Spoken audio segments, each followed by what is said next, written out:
الامتحان اللي بيسقط فيه الاكتر.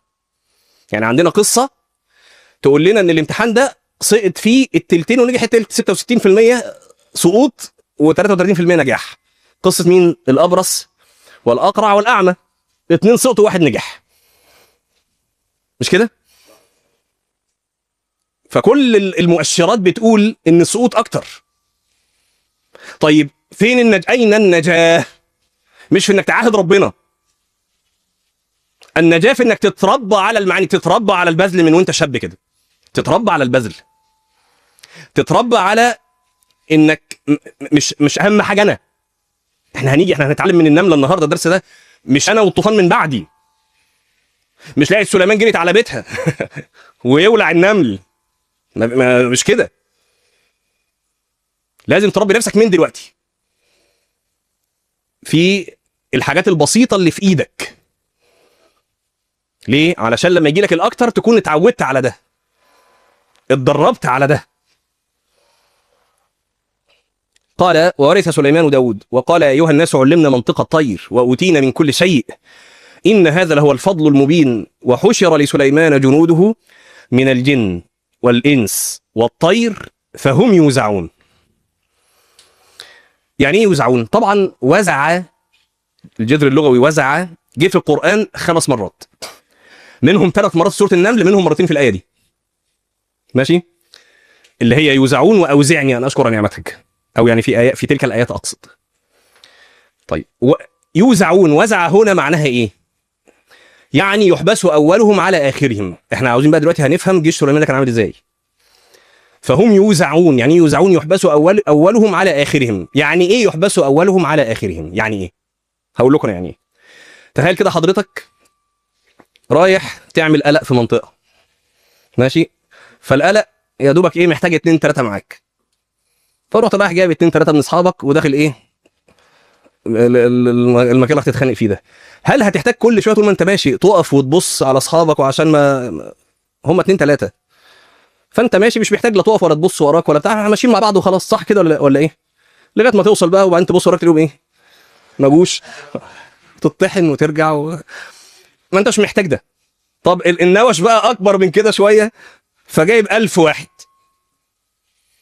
جايب 1000 واحد علشان داخلين بقى ايه، الموضوع كبير. هتلاقي نفسك غصب عنك محتاج كل شويه بتعمل ايه؟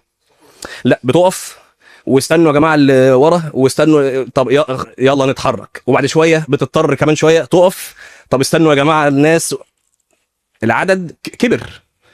هو ده يوزعون، يحبس اولهم على اخرهم، لان العدد كبير. شوفوا لفظ يوزعون كمان جه فعل مضارع. الفعل المضارع يفيد الايه؟ مش الاستمرار، الفعل المضارع يفيد الايه؟ التكرار، مش كده؟ او ممكن التكرار، يعني بيتعمل مره بعد مره، مره بعد مره، يعني محتاجين يوزعوا كتير. ليه؟ اصل عددهم مش بسيط. اللي هو ايه بقى عددهم؟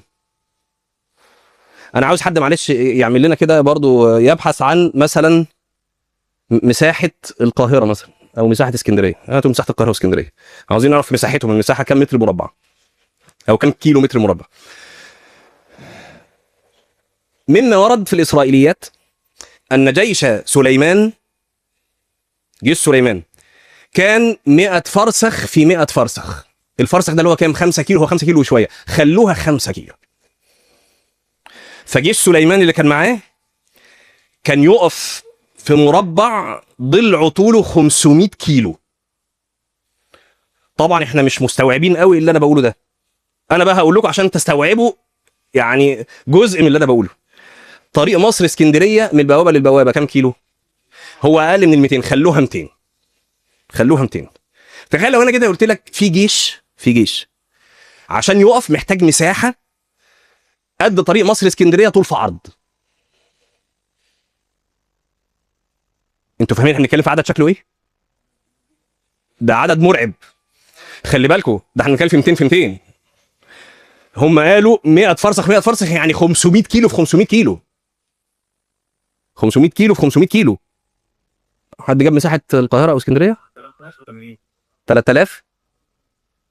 طب هات بقى تعرف تجيب الجذر بتاع ايه؟ الجذر بتاعها عندك في الآلة، الجذر التربيعي مش تكعيبي. ايه انت، احنا قاعدين في كوره.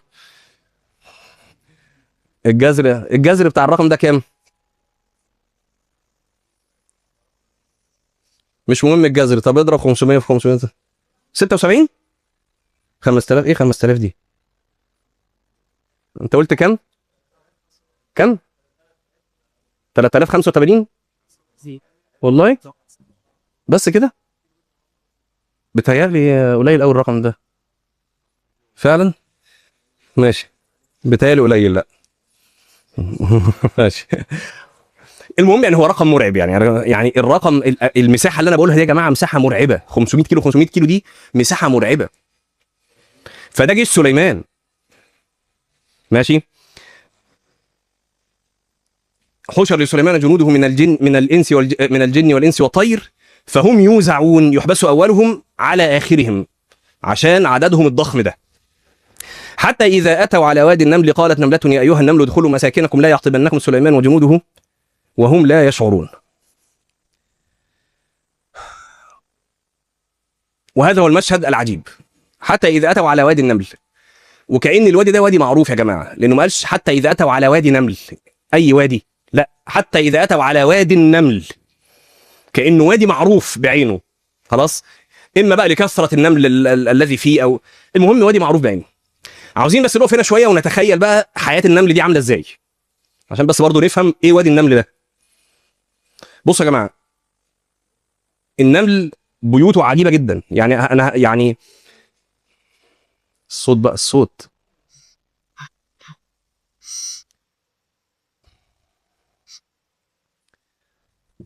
انا بفصل لما حد يعني لما بقطع كلام ما اعرفش ارجع تاني، هعيد الدرس من الاول. اضربوهم بقى بعد ما طيب. حتى اذا اتوا على وادي النمل قالت نملة الى اخر الكلام. فبيوت النمل او وادي النمل ده بيبقى ما فيهوش، مش فيه مثلا الاف النمل، ملايين النمل. ملايين النمل. خلينا نتكلم على البيوت بعدين بقى عقابا لكم. قالت نملة يا ايها النمل ادخلوا مساكنكم لا يحطمنكم سليمان وجنوده وهم لا يشعرون. تعالوا بقى نبتدي الدرس، نتعلم بقى من النمله. فكده قلنا لكم العلم والحكمه، وايه الفرق بين العلم والحكمه؟ الاول يا جماعه، حد هنا شغال تحليل بيانات او يعرف حاجه عن تحليل البيانات او سمع الاسم ده شغال؟ طيب هسال سؤال عام وعاوزين جواب. في تحليل البيانات بيفرقوا بين كلمتين، كلمه اسمها داتا وكلمه اسمها انفورميشن. الاثنين لو هترجمهم بالعربي تقدر تترجمهم مثلا ايه، معلومات يعني كده. انما هو في فرق بينهم كبير جدا بين كلمه داتا وكلمه انفورميشن. حد عارف الفرق؟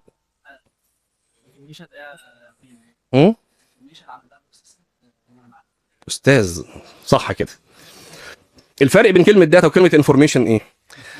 ان الداتا دي معلومات لما تشتغل عليها، هنعرف ان تشتغل عليها تتحول لانفورميشن. تقدر تسميها بيانات بقى بالعربي، او يعني سميها زي ما تسميها. يعني اشتغل عليها. هديكم مثال. لو جيت قلت الاثنين مثلا، احنا انا عاوز معلومات مين اللي بيحضر مثلا في السنتر الفلاني ليا ولا في المسجد الفلاني، علشان اعرف اخد قرارات في الدروس اللي جايه. خلاص، الاثنين خدوا نفس المهمه. راح واحد جاب لي 10 ورقات فلوس كاب كالاتي: اللي بيحضر عندك في السنتر الفلاني ولا في المسجد الفلاني ولا في المركز الفلاني ولا اي حاجه. 1 محمود احمد عبد العليم. 2 محمد عمر عتريس. 3 كذا كذا كذا. والنساء: 1 فلانه بنت فلان. 2 فلانه بنت. 10 ورقات. والتاني لقيته جاب لي ورقه كده صغيره كده. طبعا اول ما اشوف هقول ايه ده، ما بيهرج. بفتح الورقه لقيت 5 سطور: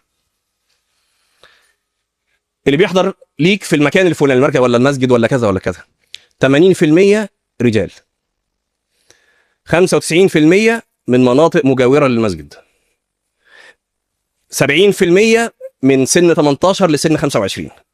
5 سطور.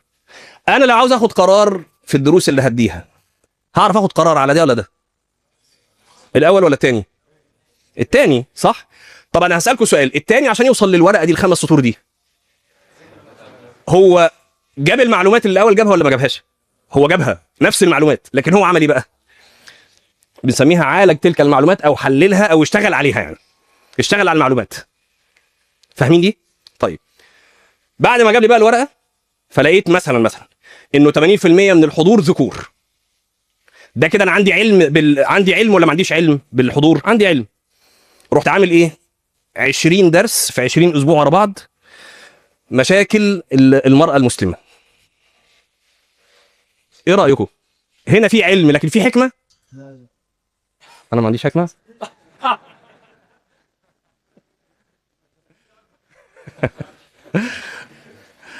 طيب يبقى العلم موجود بس مفيش حكمة، لأن الحكمة باختصار إيه هي؟ وضع الشيء في موضعه. وضع الشيء في موضعه، يعني إيه وضع الشيء في موضعه؟ يعني الموضع ده محتاج قوة، هبقى قوي. الموضع ده محتاج مناورة، هناور. الموضع ده محتاج إنك تختفي، هختفي. هي دي الحكمة. فهمتوا الفرق بين العلم والحكمة يا جماعة؟ طيب النملة هنا بتعلمنا بقى حكمة. أولا النملة عندها علم، عندها علم. عندها علم. قالت نملة يا أيها النمل ادخلوا مساكنكم لا يحطمنكم سليمان وجنوده وهم لا يشعرون. الآية دي عجيبة جدا يا جماعة. قبل ما نخش في الحكمة، وده الدرس الأكبر، عشان كده حكيم جت قبل عليم في السورة دي، وده على غير العادة، لأن احنا هنتعلم دلوقتي من النملة حكمة. بس الأول عاوزين نشوف هي النملة عندها علم. عندها علم. العلماء، علماء اللسانيات، بيقولوا إن في قاموسين عند الكائنات الحيه. قاموس بيسموه القاموس الادراكي، وقاموس بيسموه القاموس النطقي. يعني ايه؟ يعني الولد الصغير، الطفل الصغير اللي عنده 5 سنين 4 سنين، لو قلت له اقعد، يقعد ولا ما يقعدش؟ يقعد. كل دي، ياكل ولا ما ياكلش؟ ياكل. هو مدرك انت بتقول له ايه. القاموس الادراكي عنده، هو فاهم انت بتقول ايه. يعرف يقول الكلام اللي انت بتقوله بقى؟ ما يعرفش. يبقى القاموس الادراكي هو عنده الكلمات دي في قاموسه الادراكي، انما القاموس النطقي لسه ما يعرفش ينطق اللي انت بتقوله. خلاص؟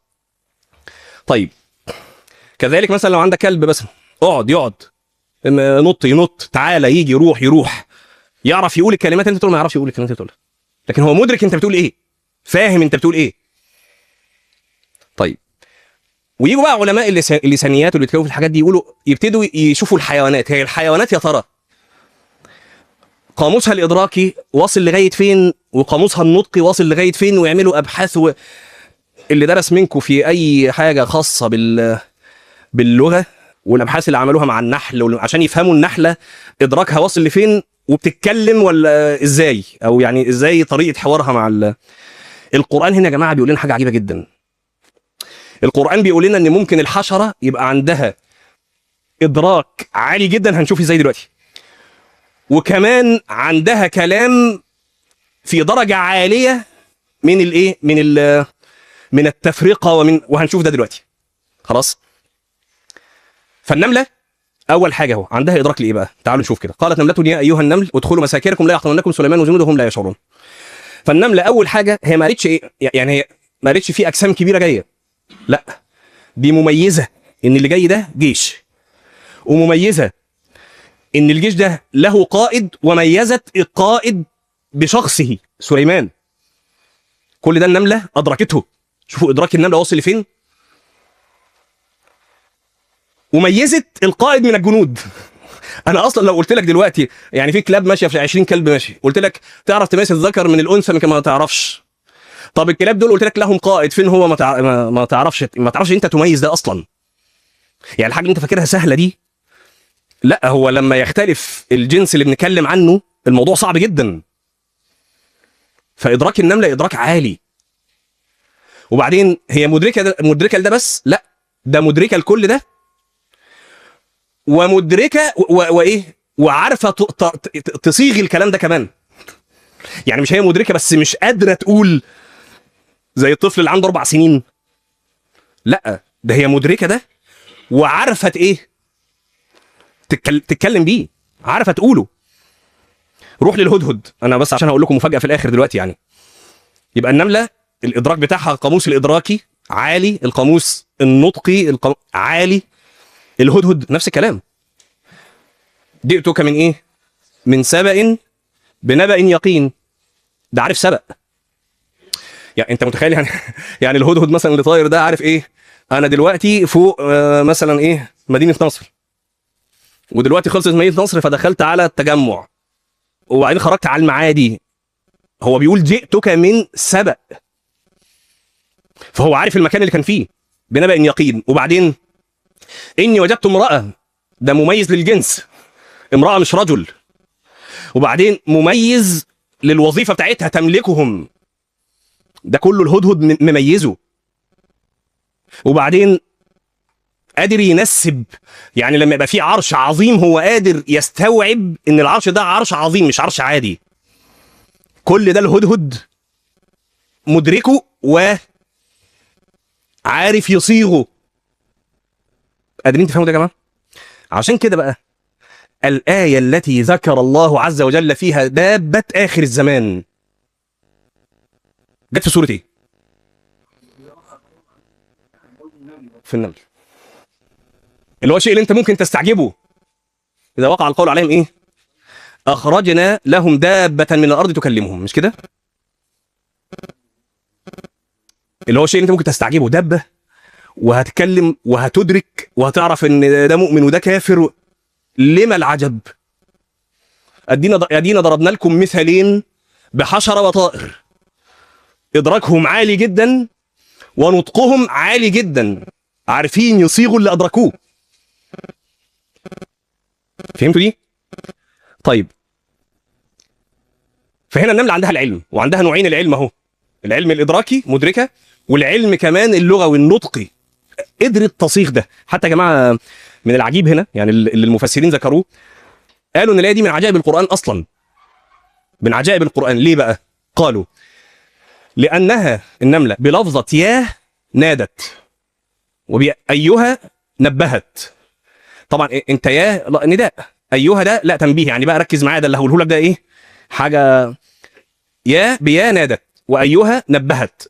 النمل عينت، عاوزاكم انتوا ادخلوا امرت، مساكنكم نصت، لا يحطمنكم حذرت، سليمان خصت، وجنوده عمت، وهم لا يشعرون عذرت. كل ده عملته النمله. طيب يبقى النمله عندها علم، عندها حكمه، وهو ده اللي يعنينا بقى. يعني عندها علم، عندها علم، عندها حكمه، عندها حكمه. هنا يا جماعه النمله، وده احنا بقى اللي بنفتقده دلوقتي، يعني احنا محتاجين الحكمه، حكمه النمله. لما رأت ذلك المشهد كان ممكن ايه؟ يلا نمل هجوم واحنا ايه؟ لا، هي ما عملتش كده. النمله قالت احنا لا قبل لنا بهؤلاء ولا هم اصلا جايين لينا، يعني فايه الحكمه في ان لا، احنا كل واحد يدخل بيته، ادخلوا مساكنكم، كل واحد يخش بيته. ليه؟ لان الحكمه يا شباب، ركزوا في الكلام ده، الحكمه زي ما هتكون في وقت المواجهه كبدر واحد، فهتكون في وقت انك تخش بيت الارقم، هتبقى دي الحكمه. وهتكون في وقت انك تنسحب في مؤتة، وهتبقى دي الحكمه. ليه؟ لان الحكمه، يلا بقى عرفوا الحكمه، انا قلتها في النص، وضع شيء في موضعه. هنا ما ينفعش، هنا احنا بيت الارقم، ومش بس بيت الارقم ده، واحنا جايين بنستخبى واحنا راجعين بنستخبى. ولذلك يا جماعه ديننا اول ما، يعني اول الشريعه كده، اول ما نزل الوحي على النبي محمد صلى الله عليه وسلم، نزلت ايات القتال، نزلت ايات السيف؟ لا، دي تاخرت جدا. ليه؟ مش الحكمه دلوقتي اللي بتعمله ده. مثلا سوره النمل اهي، سوره النمل اللي معانا، سوره النمل لا منسوخ فيها الا ايه واحده كما قال العلماء، اللي هي ايه؟ وان اتلو القران. نسخت بايات السيف لان دي سوره مكيه. ففي الحقبه المكيه بذلك الاستضعاف وتلك الامكانات، الحكمه كفوا ايديكم. هنا الحكمه كده، في درس اسمه كفوا ايديكم، ابقوا اسمعوه عشان ما نطولش في الحته دي. الحكمه هنا كفوا ايديكم. ليه؟ مش وقته، ولا قبل لكم بهؤلاء، لا بالعده والعداء ولا حتى بالتربيه الايمانيه، لسه محتاجين تتربوا. كفوا ايديكم. وبعدين شويه يستعجلوا، والله عز وجل يذكر لنا ذلك في كتابه. ألم تر إلى الذين قيل لهم كفوا أيديكم، واقعدوا إيه بقى؟ اقعدوا على الفيسبوك وعلى الانستجرام وعلى التيك توك؟ لا، كفوا أيديكم وروحوا استعدوا. نستعد ازاي يا رب؟ ألم تر إلى الذين قيل لهم كفوا أيديكم أقيموا الصلاة وآتوا الزكاة. ها، فلما كتب عليهم القتال إذا فريق منهم يخشون الناس كخشية الناس أو أشد كخشية الله أو أشد خشية، وقالوا ربنا لما كتبت علينا القتال لولا أخرتنا إلى أجل قريب قل متاع الدنيا قليل. لما كتب القتال تولى فريق منهم وقالوا ربنا لما كتبت علينا القتال. ركزوا يا شباب في الكلام ده. لولا أخرتنا إلى أجل قريب، جواب السؤال ده إيه؟ ربنا لما كتبت علينا القتال؟ الجواب كتبت عليكم القتال للأسباب التالية 1 2 3 4. ده الجواب، مش كده؟ ربنا ما قالش كده. ربنا فضح القلوب. ربنا لما كتبت علينا القتال قل متاع الدنيا قليل. قل متاع الدنيا قليل يعني ايه؟ يعني لولا ان الدنيا في قلوبكم لما سالتم هذا السؤال. انتوا عشان الدنيا في قلوبكم فبتسالوا ربنا لما كتبت علينا القتال، انما لو كانت الدنيا مش في قلوبكم ما كنتوش سالتوا. ففضح القلوب الله عز وجل. طب كان الحل فين؟ كفوا ايديكم واقيموا الصلاه واتوا الزكاه. عشان كده تلاقوا المعنى ده مضطرد.